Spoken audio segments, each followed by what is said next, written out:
নবম শ্রেণী প্রিয় শিক্ষার্থী এসএলদার স্যার ইউটিউব চ্যানেল থেকে তোমাদের সবাইকে স্বাগতম। আজকে তোমাদের জন্য একটা নতুন ভিডিও নিয়ে এসেছি। ভৌত বিজ্ঞান মডেল প্রশ্ন সেট নম্বর 2 দ্বিতীয় পর্যায়ক্রমিক মূল্যায়ন 2026 40 মার্কের একটি স্কুলের প্রশ্ন।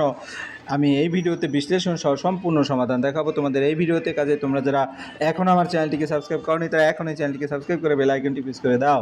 তোমরা দেখতে পাচ্ছ এই যে প্রশ্ন, এই প্রশ্নটি আসছে হলো Ballygunge government high school second unit evaluation test 2026 এর জন্য একটা গুরুত্বপূর্ণ প্রশ্ন। এখানে group A, group B, group C এবং গ্রুপ ডি অর্থাৎ 4টা গ্রুপে তোমার টোটাল প্রশ্ন ডিভিশন করা আছে। যেমন 1 নম্বরে 8 মার্ক, গ্রুপ বিতে 7 মার্ক 15, গ্রুপ সিতে 8 2 16 মার্ক এবং গ্রুপ ডিতে হচ্ছে তোমার 3 3 9 মার্ক। যাই হোক, আমি এক এক করে তোমাদের ফুল প্রশ্নটি ক্লিয়ার করে দেখাচ্ছি। যেমন 1 নম্বর একটু বড় করে দেখিয়ে দিলাম, এটা 2 নম্বর গ্রুপ বি, গ্রুপ সি আর গ্রুপ ডি। হ্যাঁ, যাই হোক, সরাসরি এবার আমরা উত্তর বিশ্লেষণ দেখব তোমার। হ্যাঁ, তো প্রথমেই আমি যদি দেখি যেখানে একটা তোমাদের যে প্রশ্নটা সামগ্রিক প্রশ্ন আছে, সাধারণ স্কেলের সাহায্যে প্রদত্ত কোন দৈর্ঘ্য মাপা সম্ভব নয়। দেখো 7.6 এটা মাপা যায়, 12.9 এটাও মাপা যায়, কিন্তু 10.57টা মাপতে পারবে না। এই কারণে উত্তর হবে 10.57। এরপরের প্রশ্ন, মাত্রাহীন কিন্তু এককযুক্ত একটি রাশি কোনটি? মাত্রাহীন কিন্তু এককযুক্ত একটি রাশি হচ্ছে কোন? তোমরা এক্সপ্লেন বা ব্যাখ্যাগুলি তোমরা দেখে নেবে, আর এটা যদি ব্যাখ্যা করি তাহলে আরও বেশি সমানে। যেমন কোন সমান চাপের দৈর্ঘ্য ডিভাইডেড ব্যাসার্ধ, দৈর্ঘ্য বাই দৈর্ঘ্য, অতএব এর কোনো মাত্রা নেই কিন্তু এর একক রেডিয়ান। এরপরের প্রশ্ন, সবচেয়ে ছোট এককটি হলো মিটার, ন্যানোমিটার, মিলিমিটার। উত্তর হবে কি ন্যানোমিটার, কারণ 1 মিটারে 10⁻⁹ মিটার মানে 1 ন্যানোমিটার সমান। এরপরের প্রশ্ন, সমত্বরণে গতিশীল বস্তুর ত্বরণ সময় লেখচিত্রের ঢাল কোনটি? ত্বরণ সময় লেখচিত্রের ঢাল হবে 0, সমত্বরণের ক্ষেত্রে কোনো পরিবর্তন হয় না। পরের প্রশ্ন হচ্ছে সরণ ও অতিক্রান্ত দূরত্বের অনুপাত সর্বদা 1 থেকে ছোট হবে বা সমান হবে। এরপরে সরণ কখনো অতিক্রান্ত দূরত্বের চেয়ে বেশি হতে পারে না, অর্থাৎ সরণ স্মল আর ইকুয়াল দূরত্ব। পরের প্রশ্ন হচ্ছে কি? পরের প্রশ্ন হচ্ছে কোনো পরমাণুর যোজ্যতা স্তরে সর্বোচ্চ কতগুলো ইলেকট্রন থাকতে পারে? পুরো পরমাণুর যোজ্যতা স্তরে সর্বোচ্চ কত? 8টি ইলেকট্রন থাকতে পারে, কারণ অষ্টক সূত্র অনুযায়ী যোজ্যতা সর্বাধিক 8টি ইলেকট্রন থাকলে পরমাণু স্থিতিশীল হয়। একটি ত্রিযোজী ক্যাটায়নে ইলেকট্রন সংখ্যা 10 হলে মৌলটির পরমাণু ক্রমাঙ্ক কত? পরমাণু ক্রমাঙ্ক হচ্ছে 13, কারণ ত্রিযোজী ক্যাটায়ন M3+ ক্যাটায়নে ইলেকট্রন সংখ্যা 10, নিরপেক্ষ পরমাণুতে ইলেকট্রন সংখ্যা 10 + 3 13। এরপরে প্রশ্ন হচ্ছে ক্যাথোড রশ্মি হলো কি? ইলেকট্রনের স্রোত। ক্যাথোড রশ্মি ডি নম্বর, উত্তর হবে ইলেকট্রনের স্রোত। তাহলে আমি এক এক করে এই নম্বর দিয়ে দিলাম গ্রুপ এ। এবার গ্রুপ বিতে 60টি প্রশ্ন, 60টি উত্তর। শূন্যস্থান পূরণ করো। ওজন বাক্সের বাটখারাগুলোর ভরের অনুপাত হলো ড্যাশ, ভরের অনুপাত হলো 1:2:2:5। এটা বিভিন্নভাবে উত্তরটা কিন্তু আসে। এরপরের প্রশ্ন, চাপের মাত্রার সংকেত লেখো। চাপের মাত্রার সংকেত হচ্ছে ml ইনভার্স 1 T ইনভার্স 2, বল বাই ক্ষেত্রফল, যেটা চাপের মাত্রা।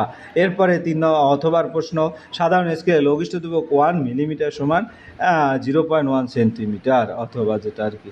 এরপরে বেগ সময় লেখচিত্রের ঢাল কোন ভৌত রাশিকে নির্দেশ করে?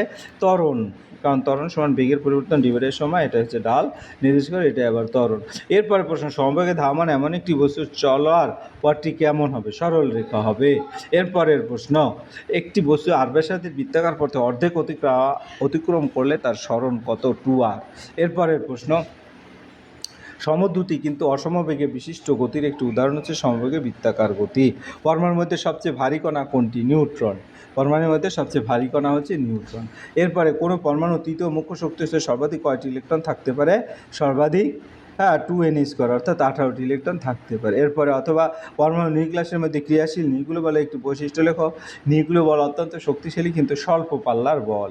এরপরের প্রশ্ন হচ্ছে গ্রুপ সি, সংক্ষিপ্ত উত্তরধর্মী প্রশ্ন। এটা 2 নম্বরের প্রশ্ন। 100 গ্রাম ভরে একটি পাথরের টুকরোকে একটি মাপনী চোঙে থাকা 500 সিসি জলে সম্পূর্ণ ডুবিয়ে দিলে জলতলের পাট পাওয়া যায় 520 সিসি। পাথরটির উপাদানের ঘনত্ব কত? তাহলে আমরা যদি এখান থেকে দেখে, তাহলে ভর এম সমান 100 গ্রাম প্রাথমিক জলের পাট, হ্যাঁ 500 সিসি চূড়ান্ত জলের পাট, 520 সিসি পাথরের আয়তন, বি 520 মাইনাস 500 অর্থাৎ 20 সিসি। তাই ঘনত্ব সমান ভর বাই আয়তন 100 ডিভাইডেড 20 অর্থাৎ উত্তর যদি আমরা বলি 5 গ্রাম পার সেন্টিমিটার কিউব। এরপরের প্রশ্ন, তুলা যন্ত্র সুবেদী হওয়ার দুটি শর্ত লেখো। তুল্য যন্ত্র সুবেদী হওয়ার দুটো শর্ত হচ্ছে তুলাদণ্ড বাহুদয় সমান হতে হবে, তুলাদণ্ড হালকা ও দীর্ঘ হতে হবে এবং ভরকেন্দ্র সামান্য নিচে থাকতে হবে। এরপরের প্রশ্ন, একক সহ একটি স্কেলার একটি ভেক্টর রাশির নাম লিখো যাদের একক 3টি মৌলিক একক দিয়ে গঠিত। তাহলে আমরা যদি উত্তরটা দেই তাহলে দেবো কি, স্কেলার রাশির কাজ ওয়ার্ড যেটা KG metre square per second square 3টা আছে, এবং ভেক্টর রাশি বল হবে force KG metre per second square, অর্থাৎ উভয়ের একক ভর, দৈর্ঘ্য এবং সময়, এই 3টি মৌলিক এককের সমন্বয়। এরপরের প্রশ্ন, বৃত্তীয় গতি এবং ঘূর্ণন গতির মধ্যে পার্থক্য। বৃত্তীয় গতি, বস্তু একটি নির্দিষ্ট কেন্দ্রের চারিদিকে ঘোরে, বস্তু নিজ অক্ষের চারিদিকে ঘোরে, বস্তুর সমগ্র অংশ একে, বিভিন্ন অংশ বিভিন্ন। বৃত্তাকার পথে চলে, ব্যাসার্ধের বৃত্তে চলে। উদাহরণ, পৃথিবীর সূর্যকে প্রদক্ষিণ করে, উদাহরণ পৃথিবীর নিজ অক্ষে আবর্তন করে। এরপর পরের প্রশ্ন, এক ব্যক্তি পূর্ব দিকে 12 মিটার পরে উত্তর দিকে 5 মিটার হাঁটে, ব্যক্তির সরণ নির্ণয় করো, চিত্র অনুযায়ী সমকোণ ত্রিভুজ গঠন করে। তাহলে 12 স্কোয়ার প্লাস 5 স্কোয়ার। হ্যাঁ, আমরা যদি একটু দেখিয়েও দেই, এক ব্যক্তি কী করলো, 12 মিটার এদিকে গেল, তারপরে আবার এখান থেকে 5 মিটার, তাহলে এইটা 12, এইটা 5, ঠিক আছে। তাহলে আমরা যদি হিসাব করে দেখি যে এখান থেকে এখানে, তাহলে এটা সমকোণী ত্রিভুজের অতিভুজ হয়, যেটা সেটাই তোমার এখানে উত্তর দিয়ে দিলেই হয়ে যাবে। এরপরের প্রশ্ন, অর্থাৎ এখানে কত, 13 মিটার। বেগ সময় লেখচিত্র থেকে এস ইকুয়াল 1/2 টি স্কোয়ার সমীকরণটি প্রতিষ্ঠা করো। অর্থাৎ এই যে তোমার এখানে বেগ সময় এস সমানের সমীকরণটি প্রতিষ্ঠা করো। তাহলে আমরা যদি বলি, স্থির অবস্থা থেকে গতি শুরু করলে ইউ সমান 0, বেগ সময় গ্রাফের নিচের ক্ষেত্রফল অতিক্রান্ত দুটো গ্যাপটি একটি ত্রিভুজ। তাহলে ত্রিভুজের ক্ষেত্রফলের সূত্র যেটা এস সমান হাফ ইন্টু ভূমি ইন্টু উচ্চতা, হাফ ইন্টু টি ইন্টু এটি, এটা করলে হাফ অফ এটি স্কোয়ার, উত্তর হবে এফ এফ এটি স্কোয়ার। এরপরে একটি গাড়ি স্থির অবস্থা থেকে 6 মিটার পর সমত্বরণে চলতে শুরু করলে 15 সেকেন্ডে কত দূরত্ব অতিক্রম করবে। তাহলে এর ইনিশিয়াল ভেলোসিটি বা আদিবেগ 0, ত্বরণ এ সমান 6 মিটার পার টি সমান 15 সেকেন্ড। তাহলে সূত্র যদি বলি এস সমান U plus half A T square. U যেহেতু 0, টি এর সাথে মান করলে টোটালটাই 0, যে হাফ এ 6 এবং টি স্কোয়ার 15, অর্থাৎ 675 মিটার। এরপরের প্রশ্ন, রাদারফোর্ডের পরমাণু মডেলে দুটি ত্রুটি উল্লেখ করো। রাদারফোর্ডের এই মডেলের অনুযায়ী ঘূর্ণায়মান ইলেকট্রন ক্রমাগত শক্তি বিকিরণ করবে এবং শেষে নিউক্লিয়াসের পতিত হবে, ফলে পরমাণু তো অস্থিতিশীল হওয়ার কথা, কিন্তু বাস্তবে পরমাণু স্থিতিশীল। পরমাণু রেখা, বর্ণালী, লাইন, স্পেকট্রাম ব্যাখ্যা করতে পারে না। পরের প্রশ্ন হচ্ছে, পরমাণু আয়নের মধ্যে দুটি পার্থক্য। পরমাণু আধানহীন, ধনাত্মক বা ঋণাত্মক আধানযুক্ত হচ্ছে আয়ন, প্রোটন সংখ্যা ইলেকট্রন সংখ্যা সমান, প্রোটন ইলেকট্রন সংখ্যা সমান নয়। পরের প্রশ্ন, অথবা আইসোটোপগুলো রাসায়নিক অভিন্ন হয় কেন? আইসোটোপগুলোর পরমাণু ক্রমাঙ্ক এবং ইলেকট্রন বিন্যাস একই থাকে, রাসায়নিক ধর্ম ইলেকট্রন বিন্যাসের উপর নির্ভর করে, তাই আইসোটোপগুলো রাসায়নিক ধর্ম অভিন্ন হয়। পরের প্রশ্ন, একটা আর্গন পরমাণু দেখতে পাচ্ছ, যার উপরে ভর সংখ্যা 40, প্রোটন সংখ্যা 18। পরমাণুতে কোন কণা কত সংখ্যক আছে তা নির্ণয় করি।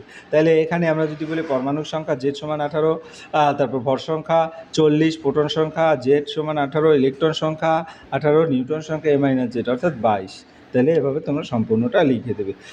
পরের প্রশ্ন হচ্ছে ডি নম্বর, বিস্তারিত উত্তর এবং সমাধান। মাপুনি চোঙ ও স্টপার সাহায্যে একটি কল থেকে জল পড়ার হার কীভাবে নির্ণয় করা? জল পড়ার হারকে কোনো সিজিএস এককে প্রকাশ করা হয়। কোন সিজিএস এককে প্রকাশ করা হয়? পরীক্ষণ পদ্ধতি, একটি মাপুনি চোঙের নিচে কলটি স্থাপন করো, স্টপওয়াচ চালু করে নির্দিষ্ট সময় ধরে 60 সেকেন্ড পর্যন্ত জল সংগ্রহ করো, 60 সেকেন্ড পরে স্টপওয়াচ বন্ধ করে মাপুনি চোঙের জমা জলের আয়তন ভি নাও, জল পড়ার হার নির্ণয় করো, অর্থাৎ সংগৃহীত জলের আয়তন ডিভাইডের সময় ভি/টি। সিজিএস পদ্ধতি সেন্টিমিটার পার সেকেন্ড, জল পড়ার হার ভি/টি, সুতরাং এর সিজিএস একক হচ্ছে সেন্টিমিটার পার সেকেন্ড। পরের প্রশ্ন, একটি বস্তুর বেগ সময় লেখচিত্র দেখানো হয়েছে। আমরা যদি দেখে আসি, এই যে বেগ, এদিকে সময়, এদিকে বেগ দেখা আছে ওয়ে পথে, পরে এবি পথে। আমরা যদি দেখি, তারপরে ওয়ে এবং এবি কী ধরনের গতি নির্দেশ করে। ওয়ে সমতরণের গতি, ইউনিফর্মলি অ্যাক্সেলারেটেড মোশন, এবং এবি হচ্ছে সমবেগ গতি, ইউনিফর্ম মোশন। বস্তুর ত্বরণ কত, ধরা যাক গ্রাফে ওয়ে অংশ হচ্ছে ইউ সমান 0 মিটার পার সেকেন্ড, আবার ভি হচ্ছে 10 মিটার পার সেকেন্ড, টি হচ্ছে 5, তাহলে এ সমান V minus you by T, অর্থাৎ 2 মিটার পার সেকেন্ড স্কোয়ার। এরপর পরের প্রশ্ন হচ্ছে সময়ের সাথে কত দূরত্ব অতিক্রম করে বেগ সময় গ্রাফের নিচের ক্ষেত্রফল অতিক্রান্ত দূরত্ব ত্রিভুজের ক্ষেত্র হাফ ইন্টু ভূমি ইন্টু উচ্চতা, অর্থাৎ 5 ইন্টু 10, অর্থাৎ 25 আয়তক্ষেত্রের ক্ষেত্রফল 5 ইন্টু 10, মোট দূরত্ব 50 প্লাস 75, অর্থাৎ টোটাল 75। এরপরের প্রশ্ন 10 মিটার পার সেকেন্ড বেগে গতিশীল বস্তুকে 5 মিটার দূরত্বে থামাতে হলে কত মন্দন সৃষ্টি করতে হবে তা তুমি সময়ের মধ্যে বস্তুটি তা আদি বেগ ইউ সমান 0, শেষ বেগ ভি এস সমান 5 মিটার, মন্দন ভি স্কোয়ার সমান U square plus 2s 0 V square আর 10 স্কোয়ার 2as, এখান থেকে অনায়াসে এ সমান -10 মিটার পার, মন্দনের মান হচ্ছে -10 মিটার স্কোয়ার। এরপরের প্রশ্ন ও আরেকটা আছে মন্দনের মান সময় নির্ণয় ভি সমান ইউ প্লাস এটি 0 10 মাইনাস এ ইন্টু টি, এখান থেকে হচ্ছে 1 সেকেন্ড, 1 সেকেন্ড পরে। এরপরে আমরা 3 নম্বর অথবা যেটা দেখবো 10 মিটার বেগে গতিশীল 5 মিটার মধ্যে থামাতে কত মন্দন সৃষ্টি করে কত সময়ের মধ্যে বস্তুটি থামবে। হ্যাঁ, তাহলে এটা হয়ে গেল। এরপর 3 নম্বরের প্রশ্ন, 3 নম্বরের প্রশ্ন বোরের পরমাণুমণ্ডলের স্বীকার্যগুলি লেখো। ইলেকট্রন নিউক্লিয়াসের চারদিকে নির্দিষ্ট বৃত্তাকার হতে আবর্তন করে ইলেকট্রন স্থির কক্ষে ঘুরতে ঘুরতে শক্তি বিকিরণ বা শোষণ করেন। হ্যাঁ, ইলেকট্রন এক কক্ষ থেকে অন্য কক্ষে স্থানান্তর হতে হলে শক্তি শোষণ বা বিকিরণ করে। কক্ষগুলো কৌণিক ভরবেগ কোয়ান্টাইজ, MVR সমান NH বাই 2 পাই, যেখানে N হচ্ছে 1 2 3। এরপর পরের প্রশ্ন, এম এল কক্ষের মধ্যে কোন কক্ষের শক্তি বেশি? এম কক্ষের শক্তি বেশি, এল কক্ষের শক্তি কম। কখন ইলেকট্রন দ্বারা শক্তির বিকিরণ ঘটে? যখন ইলেকট্রন উচ্চ শক্তি স্তর থেকে নিম্ন শক্তি স্তরে আসে তখন শক্তির বিকিরণ ঘটে। পরমাণু আয়নের মধ্যে কে বেশি স্থিতিশীল? সাধারণ আয়ন অধিক স্থিতিশীল, কারণ ইলেকট্রন গ্রহণ বা ত্যাগ করে না, এটি স্থিতিশীল অষ্টক বিন্যাস লাভ করে। তা এই ছিল তোমার এই ভিডিওর সামগ্রিক আলোচনা। আশা করি ভিডিওটি মনোযোগ সহকারে দেখলে তোমরা ফুল প্রশ্ন কিন্তু ক্লিয়ার বুঝতে পারবে। পরিশেষে বলবো ভিডিওটি দেখার জন্য অসংখ্য ধন্যবাদ। আর ভিডিওটি ভালো লাগলে লাইক কমেন্ট শেয়ার করতে ভুলবে না। আজ এই পর্যন্তই, ধন্যবাদ সবাইকে।